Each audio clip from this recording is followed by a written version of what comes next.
everyone, and welcome back to our podcast, Sassy Shatter. This week, we are having a good old catch up and covering the Italian and the Russian Grand Prix.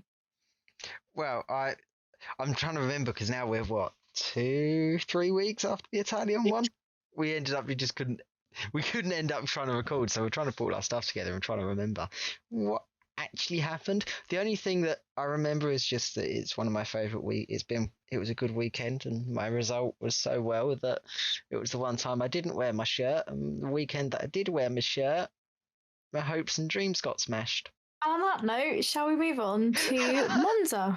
Monza. Yes, we can celebrate about Monza. Yeah, it was a sprint race, wasn't it? So we had weird. I don't like Friday qualifying, Saturday sprint race, and I don't think I'm getting used to it. I didn't mind it as much because I came from work, so I came home and then I got ready, and then it was like, 5 o'clock sprint race. Yeah, no, it's quite nice. Yeah, no, I didn't. Admittedly, I didn't catch the qualifying or sprint race. But I was trying to watch it, like get my Twitter feed up while I was out. But the one thing I thought that both showed was Bottas really just wants to stick the finger to Mercedes, doesn't he? On his final races. Right to do so.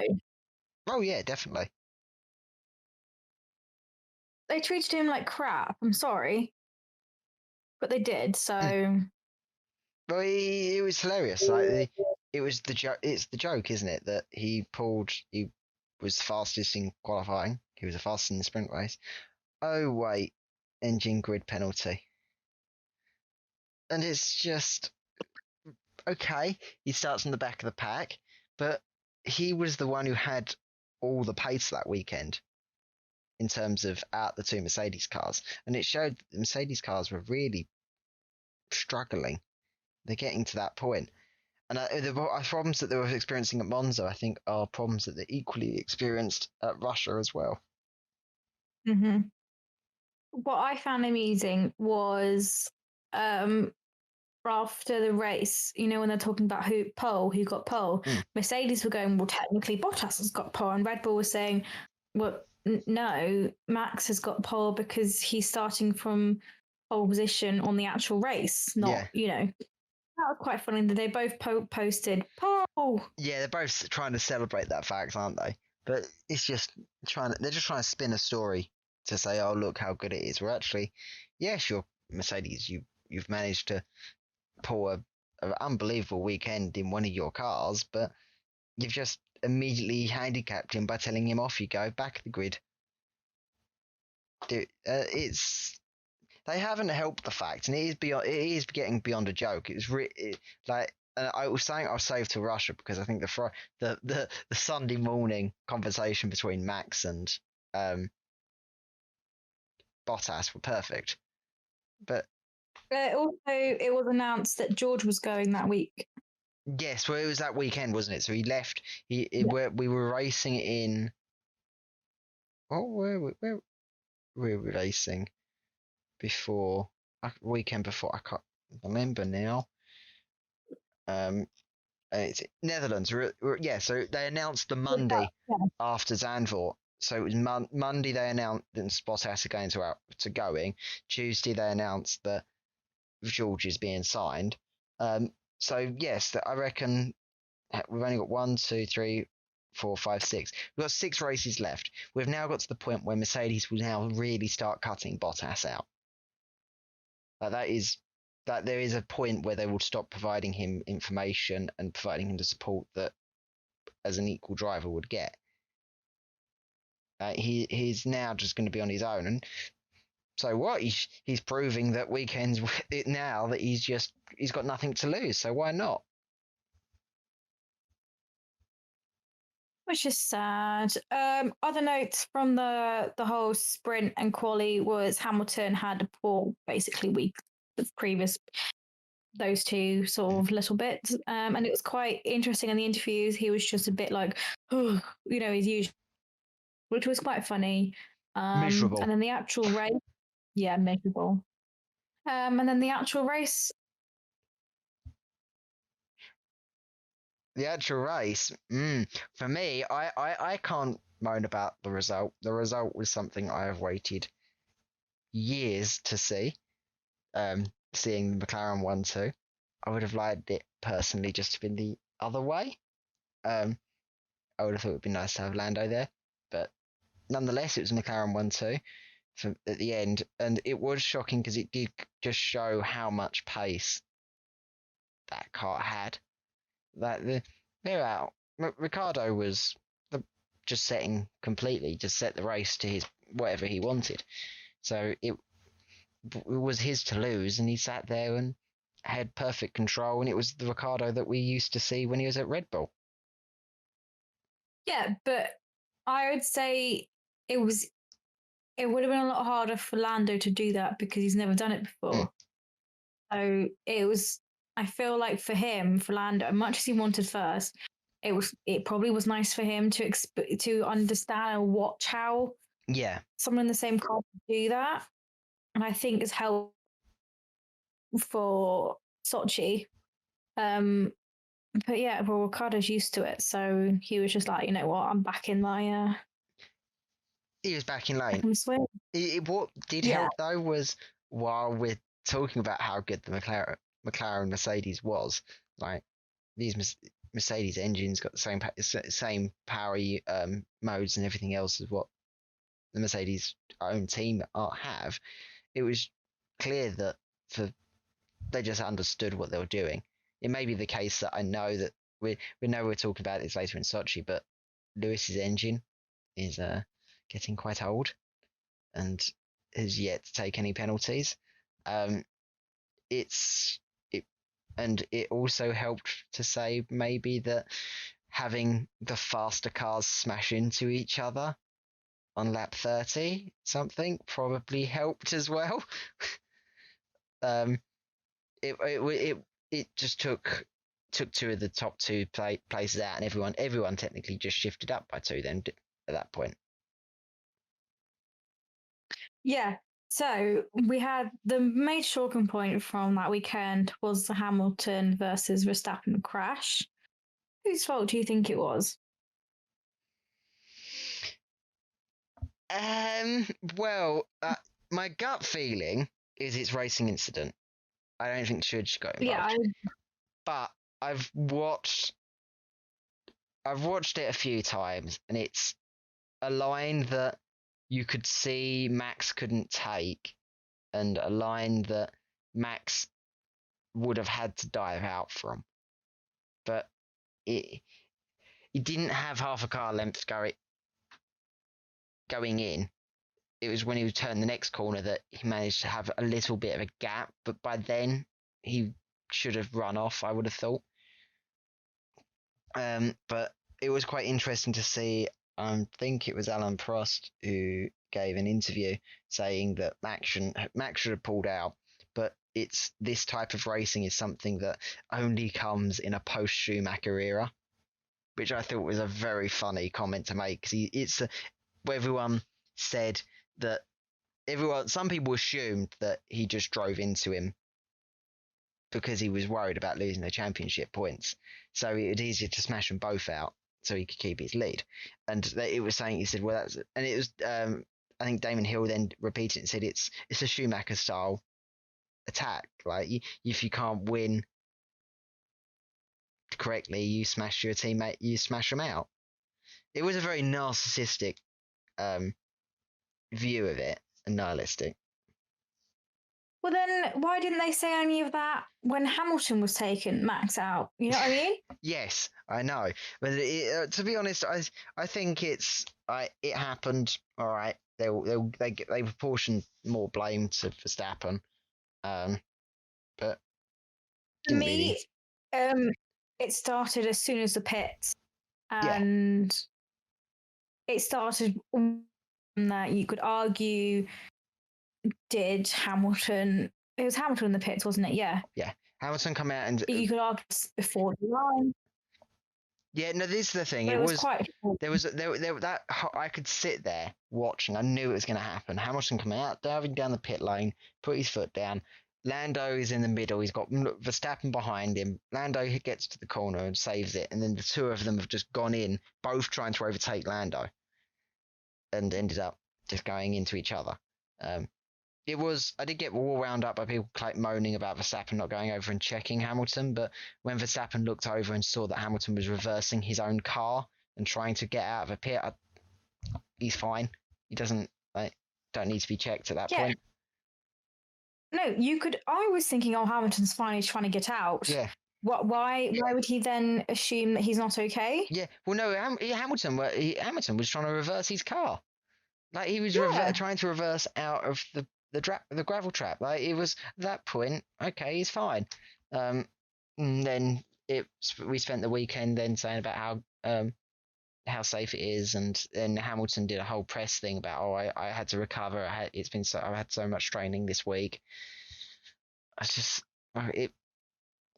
The crash had been milked to the point where it was posing as look at this as the forefront of a championship fight. It was milked. It was a racing incident that is a very uncommon looking racing incident. And I think it should have just been left at that.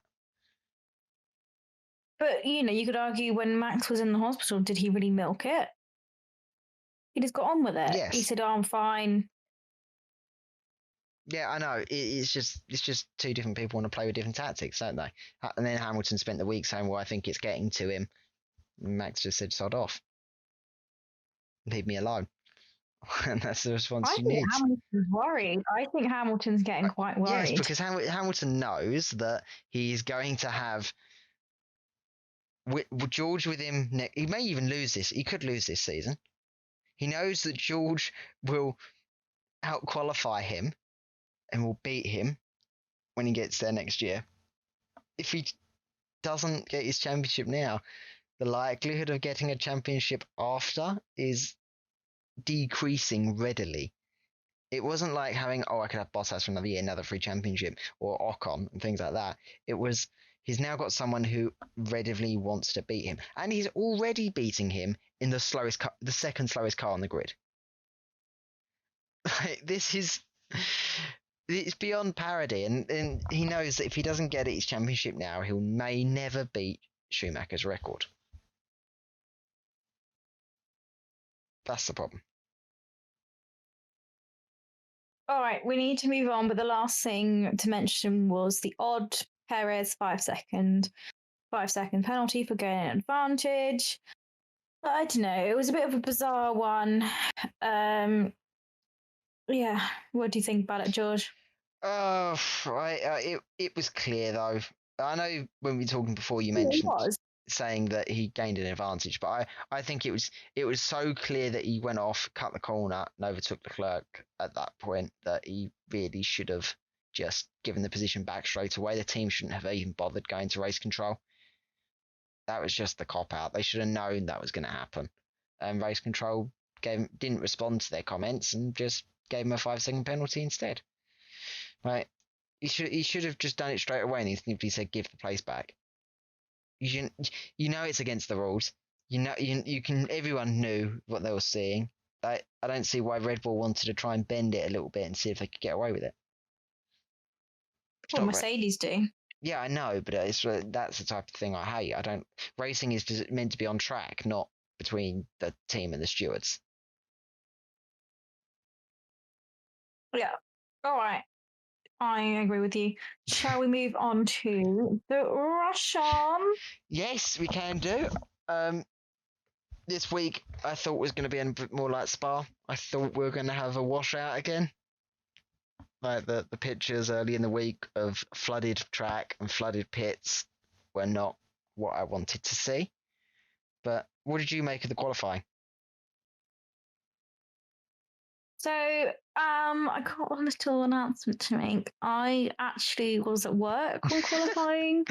So don't worry, I'm going to be using that excuse soon as well. No, I actually was at work. I don't work that often on the weekend, and I was literally like, and I came home and I was trying to watch it, and then I didn't. I was busy that evening, and then I woke up the next day. Okay, don't judge me. I did have a lie-in to God knows how long. I mean, and then I was like, "Oh crap, Yeah, I remember it's you starting texted soon." you text me and said, "What time is the race today?" And it was like 1 o'clock, and it was like 10 minutes to the start. I thought, Oh, and I was like, "Well, it's too late for me to watch quali," but I already knew yeah. yesterday sort of who won because it was everywhere, and I was like, "Yeah, go on." So go on, you talk quali. Well, Max wanted to sit out, and I don't blame him. Everyone was on inters. It's raining. What's the point in running a car that you know you're going to be from behind the back of the grid for? So Q1 was nothing big really. A few spins. Um, Q2 it started to heat up a bit, and I admit that everyone was really trying, pushing inters and seeing how far it was. I think Vettel ended up out at Q2 with about a 400th of a second out. He was close. He was heartbroken actually. You could hear him on the radio. It wasn't. He was devastated that he didn't get out. But it was quite interesting because it didn't. I think we should just dive straight into Q3 and the Q3 calls that were going on of when do we call for slicks, and it was George Russell ended up saying, "Look, I think we could do slicks," and the team just going, "Okay, pit for slicks, pit confirm," and it was you just thought I was only suggesting. I didn't actually want to come in, and him pulling the trigger started a hell of a scramble in the last 5 minutes. George was running around, took his slicks, and it looked a bit panicking. Admittedly, that he may put it in the wall, and actually, of all the people to put it in the wall, it was Hamilton. So Hamilton wrecked his qualifying for both Bottas and him. And I thought it was hilarious. His front wing. He said, "Oh, I've hit the wall." So he went from hitting his mechanic, taking his front wing off, and then suddenly ruining both of their qualifying laps. So at the end of it, it was anyone who jumped to slicks early enough to go for, and it so happened that Lando, George, and Ricardo, Sainz, all of that lot, they got to profit really quite nicely. It was a fun qualifying actually, if I'm honest. And how was the race for you? I'm still crying. I'm still upset. Hopes and dreams shattered. Ruined. Tough day at the office. all bits of pain. No, we were sat. So me and my whole family were literally sat on the sofa, and we were like, "Go on!" And then we heard the rain, and we were literally on the edge of our seats, going, "No!" I was hoping. He trusted. Yeah, like I was so. The whole race was his. Everything was fine. We're just talking about, for those who don't know, Lando Norris leading near enough every single lap of the race, and on lap 48, no, not 48, 51, it started to rain, and the rain come down surprisingly hard. And well, it's the story of, do you take slicks or do you go to inters? And he decided that he wanted to stay on slicks. He wasn't told. The team didn't tell him how bad the rain was, so he just took a punt. So he ended up 7th after all that hard work. Yeah. It was. Oops, sorry, go ahead. No, it was just, there were some other people at the end who took the risk as well. They just timed it perfectly to then jump people, but we'll go on that at the end when we've got other things to talk about first. Yeah, well, the first thing is if we'll go apart from my pain, go chronologically a bit. So I know I texted you about it. Alonso cutting turn 2 chicane in the formation lap, trying to just test how quick he could get through it, and he actually used it to his advantage on the first lap. He ended up overtaking a car also. I can't remember who he was doing. I think he's really scared Hamilton because he just appeared on alongside him, but he took to the exit road and went round the plastic bollards like he meant to and come out ahead, and can't do anything wrong. He followed the rules. I thought it was a very good bit of engineering the track to his advantage, I suppose. I think he did give a place or two back. I think He did. He fell behind. He did because he knew he didn't have the pace to compete, but he knew that he. I think he just wanted to show off because he thought it was quicker. So it worked. He ended up falling back down the grid, but it was certainly a really fun first few corners to watch as his car just appears out of nowhere. Really. just did we talk about Bottas and his engines? No, we haven't talked about Bottas and his engines yet. I alluded to it about in Monza. So, in case people weren't aware, Bottas took his. Fourth. He took the second Fifth. engine for the second week in a row, basically. Yeah. Is it fourth engine or fifth engine he's taken It'll there? be his fifth change because you're allowed 3, aren't you, without penalty? So he's decided that he needs an engine change again. I don't think it was his fault. I think it was tactically by Mercedes to try and stall Max. But it was so obvious. It was clear as day. But they were trying to be cheeky and it didn't work. By lap 6 that plan had gone. But Bottas he just accepted it. It was a team call and the team want to screw him over. We're trying to use him one last time. Yeah, and it was just a bit like, in the rain, Bottas was nowhere. Max got up to 6th place after 17 laps, I remember texting you. Yeah. Bottas was still 15th or something, Yeah. It was miles behind. Like it just didn't work out. And this is the problem.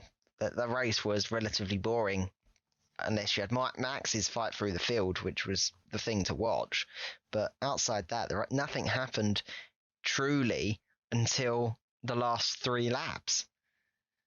And that was it. There was the rain arrived and everyone chose their times. I know you just sent me a picture before we started. Some people making 10 positions up by pitting at the right time and going in. Bottas jumped 9, Max jumped 5 or 6 to end up P2, where he started he was amazing. But this is a problem. This is what winds me up. F1 have talked about how Lewis's 100 wins, and Mercedes have been some very cringe-worthy posts. But the issue is that Max went from P20 to P2. Like he nearly pulled a Perez. Like he pulled P2 or P20 to P2 on a damage limitation Grand Prix, which is Sochi is never their track. And Sainz led an unbelievable race when he was told halfway through, you're lucky if you get P5. Like again, there were 2 amazing drivers that had amazing weekends, but all we're going to hear about all week is Hamilton's 100. But it wasn't an amazing race for him. It was dire. Yeah, he just appeared at the end and just went in. But it's a joy when you're a second. You're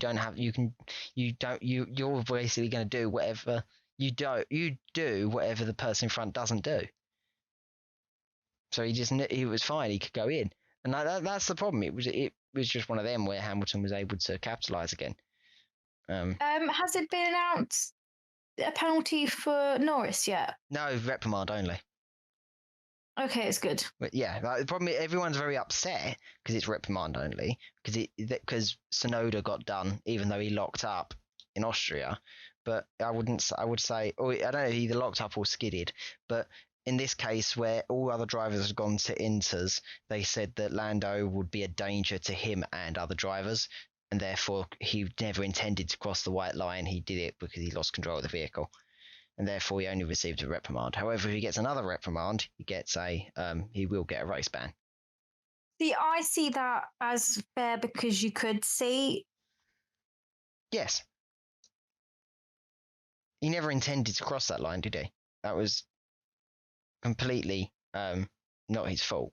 Right? You saw he lost control. He couldn't handle it. Yeah. Also, what does the engines possibly mean for Hamilton? If you're thinking about how many engines Bottas has taken. Mercedes are, from what I gathered this weekend, Mercedes are quite worried about reliability of all their engines across all of the teams that take them. They're worried that they may not make it to the end, and Hamilton at some point has got to take a penalty. He's gonna have to. It needs a new engine in there. And the problem that he didn't take penalties when he had grid places. Yeah. You have penalties. That's a chance to take it. Yeah. Well, no, this is he's only going to take it. Mercedes are going to look for tracks they can't perform at. That is what they're looking for weekends. They know they're not going to have a good weekend, but we're coming up to the end of the season, and there ain't that many left of poor Mercedes tracks. Like, they dominated at the Turkish Grand Prix last year. They dominated. They're going to dominate Abu Dhabi. I think they. It's usually their track, but yeah. Max did win last year. He won last year. Yeah. He's had a win, but I still think it's a Mercedes. I think we're at some Mercedes dominance tracks left, and at some point they're going to have to sacrifice one of those weekends for Lewis. And I think it's going to be across all Mercedes teams. Mercedes are really worried about the reliability of their engine. So they're concerned that other teams may be having to do the same. But I think this weekend starts to show I think we were very fortunate that we were all expecting a very boring Grand Prix. We didn't get a safety car, but we had some heartthrob and excitement in the last 3 laps. Yeah, the other thing to note was the pit stops. And I've been saying this for the last couple of weeks. I've been saying it to everyone. I don't like the new system. I don't think it makes people gain an advantage. I think it just slows everything down. Yeah. And it's not exciting. It's you're literally waiting for a light, and you're like, it's more predictable. You know what I mean? Yeah. Well, no, the problem. Well, you saw this weekend. Ricardo had a really slow stop. That's because his mechanic forgot to switch the light switch on the tool gun, on the screw gun, to then release. Like, that was all it was. It was just this new process they have to do to accept the sensors. Like, loads of every team made a mistake. Mercedes, McLaren, Ferrari, Red Bull. Like, all of them made that issue with those pit stops. But this is because since Spa, the directive has been put in place, saying that they can't do sub 2 second. And they have to get green lights. It just ruins the fun for me. Yes, it does. And we saw that teams are stuck with these longer pit stops now. Like, they can't get the teams out. They can't get their cars out. And actually, it's hampering a lot of the sport because they're spending too long in the pit stops because they're trying to adapt to this new system. Right.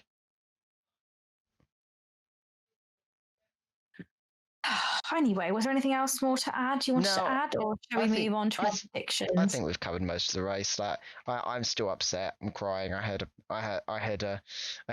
my old flatmates trying to organise a get together in York that I couldn't go to, and I had McLaren, Lando Norris losing his last. Losing the first Grand Prix could have won. So my day by the end of the day was like, I just want to go to bed and throw my toys out the pram. All right, we'll quickly whiz through our predictions. Monza, I went for Verstappen, you went for Hamilton for Speed King. It was Boss. Sprint race, we said Russell in top. I said Russell in top 8. Yeah. Weren't they both out? Yeah, Russell and Kubica both didn't make it into the top 8. Giovinazzi did, though. Yeah. And then we got Nilpois for our top 5. So that meant I was on 24, you were on 25. Yep. Then for the Russian, I went Hamilton for pole, you went Bottas, Nilpois. Yep.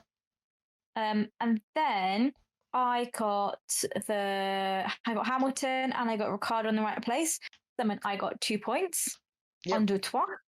And you got 1 point. I got Sainz for third, and now we're even. We are tied now at 26-26. So next week, the Turkish Grand Prix.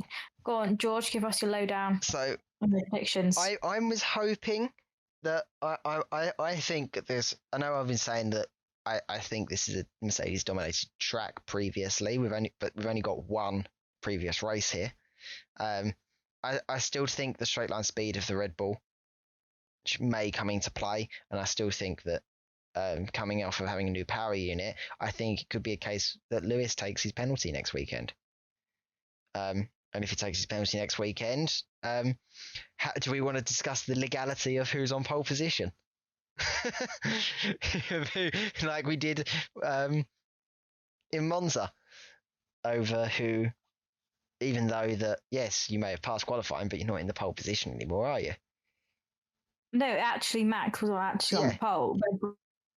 Under the legality he started. Yeah. It was just quite funny. Yeah, so we may have another weekend like that. So I've put Verstappen pole. I've got Verstappen to win, Hamilton, Norris, Bottas, Sainz.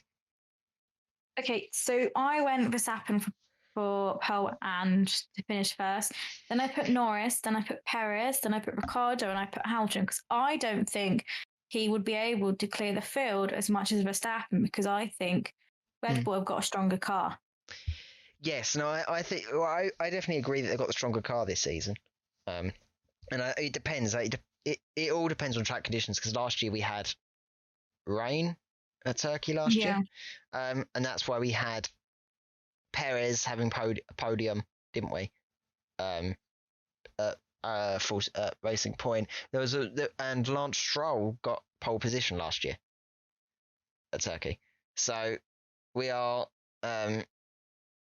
definitely seeing there isn't a lot of data to work on, so everything's up for air, but we just know the race last year was Mercedes dominance, but it may not be the case this year because they're not quite got the number one car. Yes. Anyway, any final thoughts? No, just that it was a really rough weekend for McLaren. We lost both IndyCar, and they could have won a IndyCar race, and they could have won a Grand Prix. So it was a bit of a rough weekend there at the office for them. And Callum Illett, the Ferrari driver, got signed for IndyCar next season, so he's definitely not got a 2022 Formula One seat, which means they this week said they were retaining their house drivers. So yes, so there's only now one seat left on the grid, and it could have been Callum's seat because Illett is Ferrari. He may have had a chance at, if Giovinazzi was outgoing, putting a young driver in at Alfa Romeo. I think Giovinazzi is staying. I think he's now staying. He's proven himself in these last few weeks. Bearing in mind, I'm going to say this, on Russia, this weekend, he didn't even have radio. He had no team radio from Formation Lab. He just did the race on his own. He had no calls from his team. He had no idea when to come into pit. He had no idea how the weather was. So he did the race on his own. So hats off to him. I think he's starting to prove himself a lot more and more. He finished back of the pack, but still, I think that was a good. I thought, bearing in mind he doesn't have a great car in racing, but he has a hell of a good race sense to just get on with it. So, there's this one seat, and we just got to see in the next few weeks who gets that final seat, really. So, all right. We will see you after Turkey, which is not until the 9th of October. Well, 9th and 10th of October. It runs from 8th, 9th, 10th. So we're going to have an interesting weekend seeing, because the track's new, so all things have to play for, aren't they? See you then. Thank you. Hope you enjoyed this podcast. All right. Bye.